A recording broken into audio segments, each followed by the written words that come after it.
মানুষের মাথায় ভূত চাপে। আমার মাথায় চেপেছিল ফুলকপি।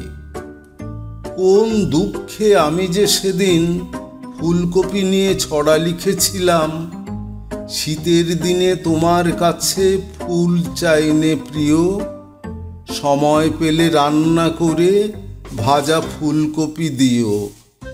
ফেসবুকে এই ছড়া পোস্ট করার পর আমার জীবন এবং যৌবন ভাজা ভাজা তিলের খাজা হয়ে গেছে। মিতু আমাকে বললে, এ কবিতা কার উদ্দেশ্যে লিখেছ? আমি সরল গলায় বললাম, কার উদ্দেশ্যে মানে? এরপরে মিতু একদমে অনেকগুলো প্রশ্ন করল, সব মিলিয়ে প্রায় ৫০ প্রশ্ন। সব কটা প্রশ্ন আমার মনে নেই, অল্প কয়েকটা মনে আছে। যেমন প্রথম লাইনে একটা শব্দ আছে প্রিয়। কে তোমার প্রিয়? কে তোমাকে ফুল দেয়? কেন দেয়? কিভাবে দেয়? কোথায় দেয়? দিনে কয়বার দেয়? কি ফুল দেয়? আর কি কি দেয়? কি কি দিতে বাকি রেখেছে?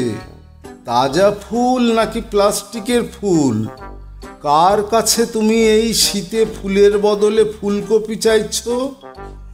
এত কিছু থাকতে তুমি ফুলকপি চাইতে গেলে কেন? কাঁচা ফুলকপি না চেয়ে তুমি রান্না করা ফুলকপি চাইলে কেন? অন্য কোনো মেয়ে কেন তোমার জন্যে ফুলকপি রাঁধবে? ঘরে রান্না মুখে রোচে না, না? ফুলকপি মানে কি সবজি ফুলকপি, না এর অন্য কোনো গোপন অর্থ আছে? সারা জীবন এত ফুলকপি খেয়েও শখ মেটেনি, আর কত ফুলকপি চাও? কবে তোমার পেট ভরবে? বুড়ো হচ্ছ আর খিদে বাড়ছে না? পেয়েছো কি তুমি? তোমাকে কি আমি খেতে দিই না?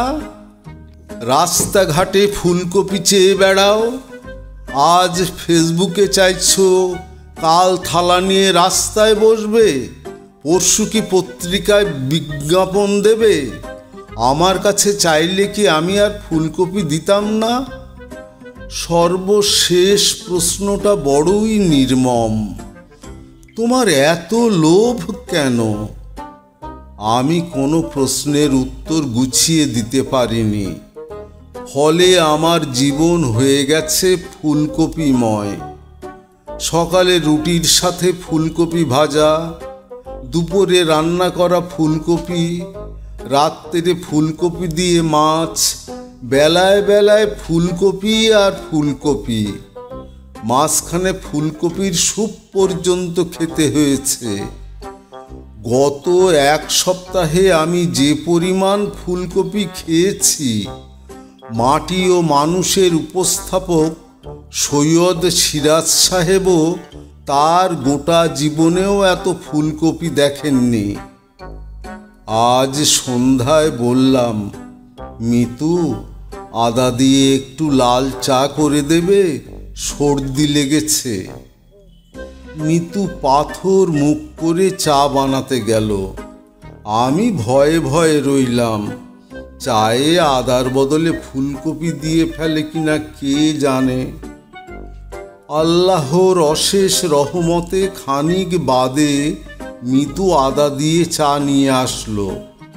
গলাটা একটু কোমল করে বলল, খালি পেটে চা খাবে না, ফুলকপির বড়া ভেজেছি, ওটা খেয়ে তারপরে চা খাও।